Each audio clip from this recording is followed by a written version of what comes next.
Assalamualaikum warahmatullahi wabarakatuh. Saya Muhammad Kiki Maulana Nurdi. Saya merupakan mahasiswa Universitas Islam Negeri Sultan Maulana Hasanuddin Banten dari Fakultas Dakwah, Prodi Komunikasi dan Penyiaran Islam. Saya membuat video ini untuk menjelaskan sejarah perkembangan komunikasi manusia dari berbagai periodisasi. Sebelum kita menuju ke pembahasan utamanya, pertama saya ingin menjelaskan tentang definisi apa itu ilmu komunikasi.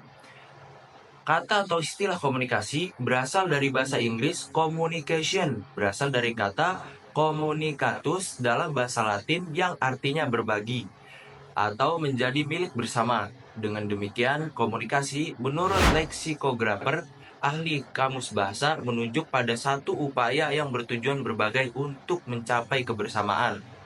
Sementara itu, dalam Webster's New College Dictionary edisi tahun 1977, dijelaskan bahwa komunikasi adalah suatu proses pertukaran informasi di antara individu melalui sistem lambang-lambang, tanda-tanda, atau tingkah laku. Selanjutnya, kita menuju ke sejarah komunikasi.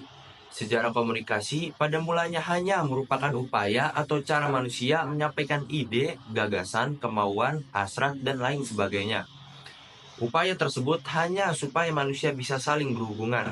Pada waktu itu, komunikasi tidak dianggap sebagai suatu yang harus diberi perhatian, dikaji, atau distrukturkan.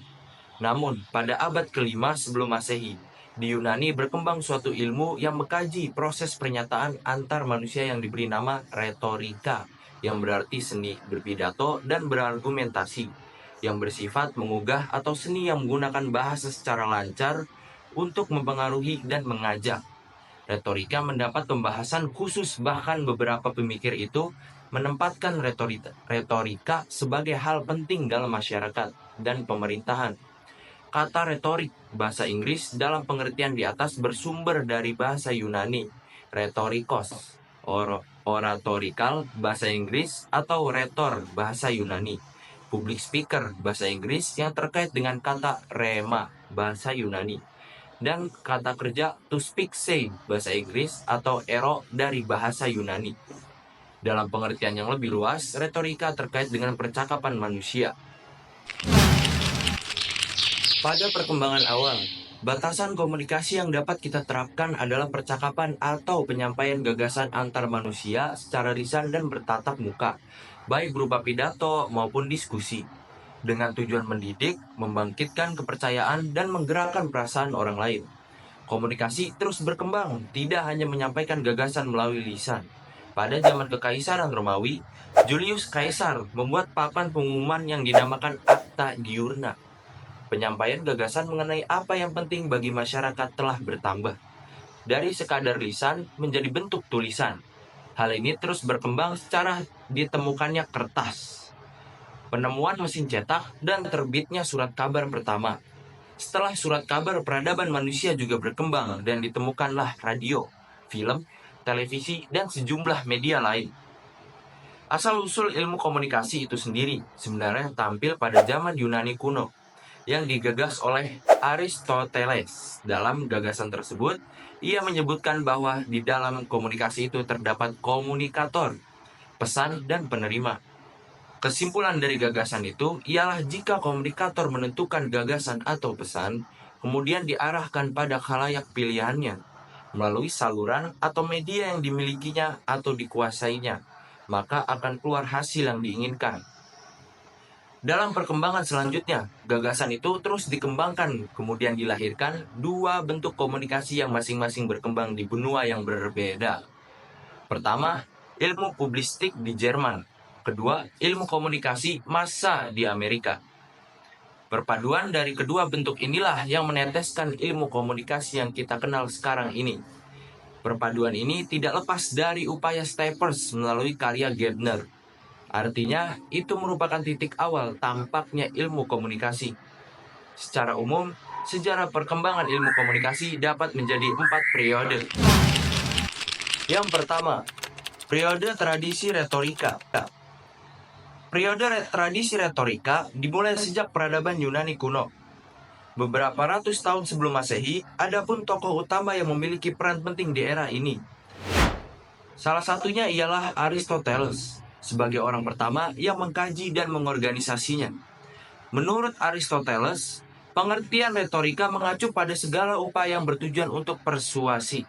Gagasan Aristoteles tentang retorika ini mencakup 3 unsur, yaitu ethos, kredibilitas sumber. Yang kedua, pathos, hal yang menyangkut emosi atau perasaan. Dan yang terakhir, logos, hal yang menyangkut fakta.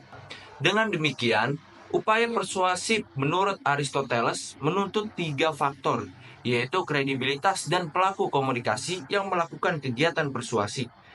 Kemudian untuk merangsang emosi atau perasaan dan pihak yang menjadi sasaran, serta kemampuan untuk mengungkapkan fakta-fakta yang mendukung. Retorika kemudian mengalami perkembangan seiring berkembangnya teknologi. Di antaranya ditemukannya kertas oleh Cai Lun di Cina pada tahun 105 sebelum Masehi. Hal ini menjadi rahasia negara selama bertahun-tahun lamanya, sampai akhirnya Cina menjual produksinya ke negara lain. Selanjutnya, pada abad ke-12, kertas sudah sampai di Eropa dan penggunaannya semakin banyak sejak ditemukannya mesin cetak oleh Gutenberg pada abad ke-15. Pada abad pertengahan, studi retorika mulai dipelajari secara institusional di Eropa. Pada akhir abad ke-18, prinsip retorika yang dikemukakan oleh Aristoteles menjadi dasar bagi bidang kajian speech communication dan retorik. Yang kedua, periode pertumbuhan 1900 sampai Perang Dunia Kedua. Terdapat 3 peristiwa penting yang terjadi di periode ini, yaitu penemuan teknologi komunikasi seperti telepon, radio, telegraf, dan televisi. Proses industrialisasi serta modernisasi yang terjadi di negara-negara Eropa Barat dan Amerika, pecahnya Perang Dunia I dan II di periode ini. Jurnalisme telah berkembang sebagai sebuah ilmu di Amerika, dengan diterbitkannya sebuah buku berjudul The Social Order karya Robert Bruce pada tahun 1457. Tahun 1903 didirikan sekolah jurnalistik oleh Joseph Pulitzer, seorang tokoh pers kenamaan di Amerika Serikat. Dari sinilah jurnalisme kemudian berkembang menjadi komunikasi massa. Yang ketiga, periode konsolidasi Perang Dunia Kedua tahun 1960. Dalam periode ini, ilmu komunikasi dikonsolidasikan sebagai suatu ilmu pengetahuan sosial yang bersifat multidisipliner. Cakupan bidang studi komunikasi pun mulai diperjelas dan dibagi ke dalam beberapa bidang, yaitu komunikasi intrapersonal, komunikasi antar pribadi, komunikasi kelompok, dan organisasi, komunikasi makrososial, serta komunikasi massa. Ini yang menjadi cakupan ilmu komunikasi semakin luas dan penerapan pendekatan disiplin ekonomi mulai dilakukan. Karena informasi di masa sekarang ini merupakan komoditi yang memiliki nilai tambah. Yang terakhir atau yang keempat, periode teknologi komunikasi 1960 hingga zaman sekarang. Sejak tahun 1960, perkembangan ilmu komunikasi semakin kompleks dan mengarah pada spesialisasi. Secara institusional, pesatnya perkembangan ilmu komunikasi tercermin dalam beberapa indikator, antara lain semakin banyaknya jumlah universitas yang menyelenggarakan program studi ilmu komunikasi, semakin banyak asosiasi-asosiasi profesional di bidang komunikasi, semakin banyak pusat-pusat penelitian dan pengembangan komunikasi. Lalu, benarkah pengolahan dan penyebaran informasi ini dinamakan komunikasi? Kita dapat menjawabnya dengan mengacu pada periode sekarang yang disebut sebagai periode teknologi komunikasi dan informasi. Masyarakat dunia mulai mengenal bentuk lain dari komunikasi sejak era tahun 1990 hingga 2000, ketika kemunculan internet. Itulah penjelasan singkat mengenai sejarah perkembangan komunikasi manusia dari berbagai periodisasi. Terima kasih telah menyimak video edukasi kali ini. Ingat, pengetahuan adalah alat yang tak ternilai, dan dengan setiap informasi baru, kita membangun fondasi yang lebih kuat untuk masa depan. Jangan ragu untuk terus belajar dan berbagi, karena setiap langkah kecil dapat menciptakan dampak besar. Sampai jumpa di video selanjutnya. tetap penasaran, dan terus eksplorasi. Wassalamualaikum warahmatullahi wabarakatuh. Salam komunikasi.